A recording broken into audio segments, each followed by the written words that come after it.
केतुकवचम्। ॐ अस्य श्रीकेतुकवचस्तोत्रमहामन्त्रस्य त्रयम्बकऋषिः अनुष्टुप् छन्दः। केतुर्देवता कं बीजं नमः शक्तिः।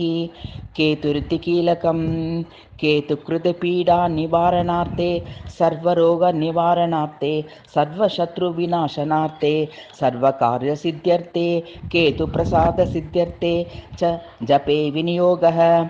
केतुं करालवदनं चित्रवर्णं किरीटिनं प्रणमामि सदा केतुं ध्वजाकारं ग्रहेश्वरं। चित्रवर्णः शिरः पातु बालं धूम्रसमद्युतिः पातु नेत्रे पिङ्गलाक्षः श्रुति मे रक्तलोचनः।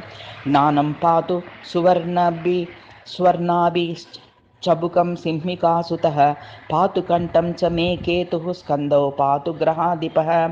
हस्तौ पातु सुरश्रेष्ठः कृच्छिं पातु महाग्रहः सिंहासनकटिं पातु मध्यं पातु महासुरः। ऊरु पातु महाशीर्षो जानुनी मेति कोपनः पादुपातौ च मे क्रूरः सर्वाङ्गं नरपिङ्गलः। य इदं कवचं दिव्यं सर्वरोगविनाशनं सर्वशत्रुविनाशनं च धारयेद्विजयी भवेत्।